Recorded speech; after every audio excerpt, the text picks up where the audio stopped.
question and their chance. They will have 2 minutes to answer this, and then I think we'll be just about right on time. Okay, and they will get 1 minute. They'll get the 30-second warning after a minute and a half. Right, so you'll get a 30-second warning to get 2 minutes to answer this question.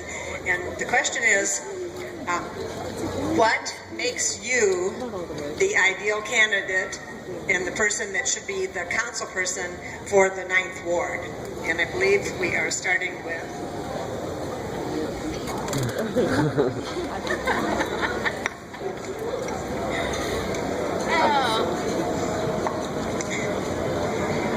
I think one of the things that's been really beautiful about campaigning is that I've gotten to know my neighbors a lot more. I used to do a lot of statewide and national work on public policy around immigration reform and the DREAM Act. So a lot of times the local issues were something that I experienced as a neighbor, but not as a policymaker. So now when I'm walking around, I enjoy reflecting people's experiences when I'm door knocking. I'm a young mother, I'm an activist, I'm an organizer, I'm a feminist. I've done public policy work. I'm an environmentalist at heart because as an Indigenous woman, I also connect to the womb of Mother Earth very differently than other folks do. I enjoy hearing about people's interests in education reform issues and in ensuring that we close the opportunity gap, which is work that I've also done at the state level working on the DREAM Act and organizing young people for change. I think that when folks think about the elections, they want to see someone who can bring this community into the future. And as we look at the demographic changes and where our community has been and where it's going, it's important to have somebody there that can connect to those realities in a very real way.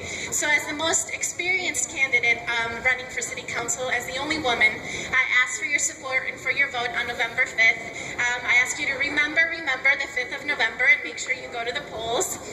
And if you believe in inclusion, in empowerment, in community engagement, and in racial equity being at the central core of every issue that is going to be represented on the city council, I will make sure that I fight tooth and nail on the council for our issues. That's the proven track record that I bring with me.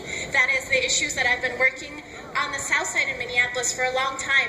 Even when I was a student organizing for General College on campus, I would ride the bus to Colegio and come back and stop at Mercado Central, get my atole and my tamales, and go back to campus to hit the books and to school people on campus about privilege and education and equality.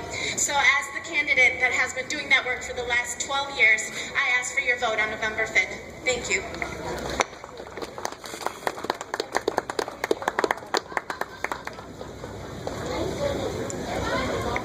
Well, first off, I don't think that there's an ideal candidate up here today. That would be quite a claim. I think that I should be your first choice because, one, I'm the only candidate that was born and raised here. I care deeply about our community and our shared common future. Number two, I'm the only candidate who's a licensed attorney and has experience on things like eminent domain and understands concepts and principles of the law and how it can be used as a weapon for our community, but also the limitations that the law can have sometimes. I also believe that I'm the best candidate because what I'm talking about is common sense solutions for the common good of everyone. We share a future, and how we move into that future is going to be partially dependent upon who we elect as our next city council member.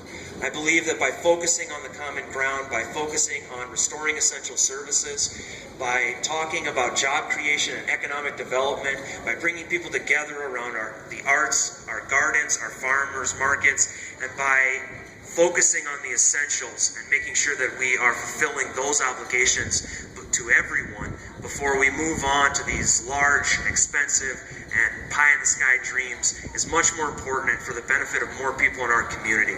I hope to speak with each of you more as the campaign continues, and I hope you will check out the website or the literature and make an informed decision that reflects your principles and your values this November 5th. Thank you.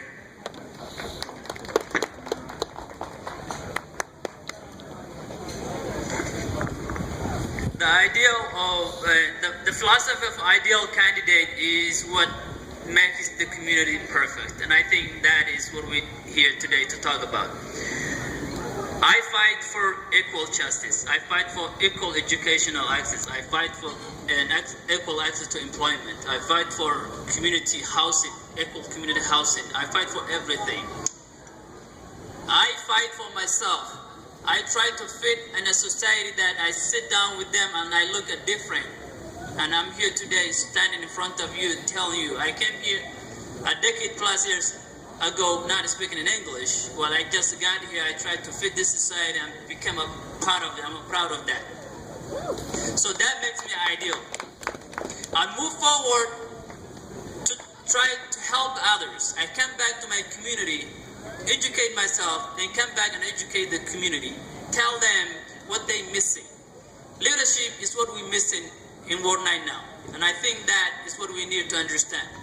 A leader who have a passion, not any kind of leader, a leader who have a passion about caring. A teacher who have a sense of caring about the young kid that's sitting in the classroom who quiet, who does not understand anything. Make them feel comfortable, drag them in front of the seat, tell them, how can I help you? Are you missing anything today? A policeman who walk with me in the street and say, I can say hi Chef or hi Joe or hi Abdi or hi Mose, whoever is that gonna be. A diverse community. Understanding the diverse community, it takes a time and experience, and I have that integrity. And November 5th, I ask you vote, and if you believe that safety, education, and equality is what we're missing, I have that, and that's what I'm standing for. And I'm that person, and I ask you vote in November the 5th, and thank you so much.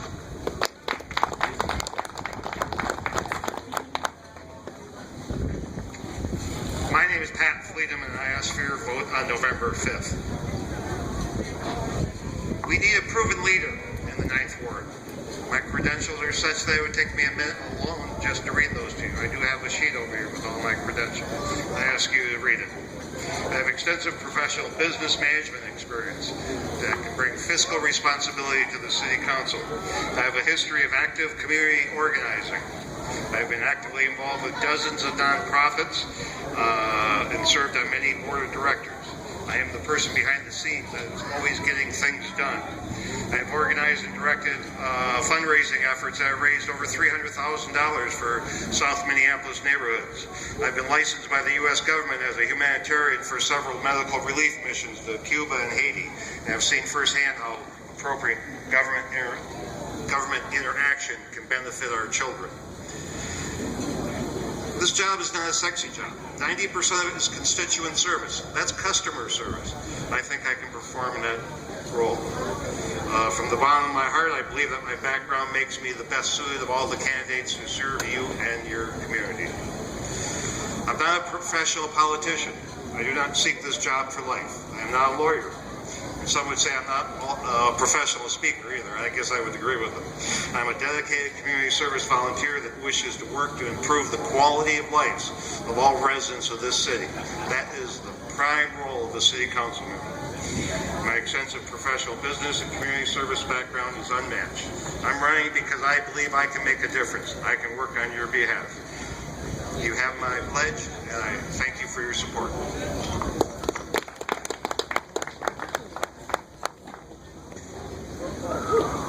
My entire adult life has been dedicated to building movements for social justice. I bring 18 years of experience in this city and across the country of mobilizing successful movements to bring real tangible changes in working people's lives. My experience working in the campaign to save Northheim, the coalition that we had to bring together to achieve that. My experience organizing young people to bring one of the most successful restrictive military recruitment policies in the country to Minneapolis.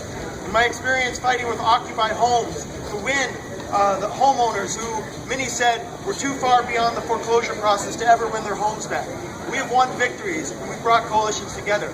And what my experience teaches me is that change comes not from well-meaning politicians sitting in office and legislate. Change comes when people on the ground organize and begin building power in the communities. And that's been true whether you look at history in the labor movement, the civil rights movement, the women's rights movement, or whether it's here at the farmers market and how we're going to preserve this.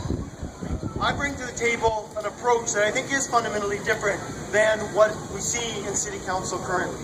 For 35 years, the DFL has had a complete or near complete monopoly on power. And there's many good people in the DFL, many activists who I have worked side by side with to achieve the changes. But I think at a political level, we see politicians pointing both ways. The mayor goes golfing with the CEO of US Bank and says he's against foreclosures. And that's a metaphor for, I think, how the City Council in general has operated. I would bring a different perspective. I would only take the average wage of those I represent. I would commit myself to fighting consistently on the side of working people. And I think that's how we're going to achieve our shared vision of putting people before profits in City Hall. Jamie Kelly is here today. She got an eviction notice on Friday.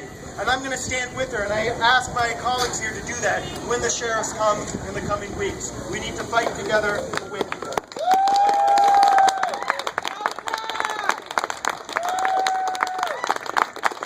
I think that the Ninth Ward is very lucky. You have 6 very strong candidates here, so let's give them all a hand.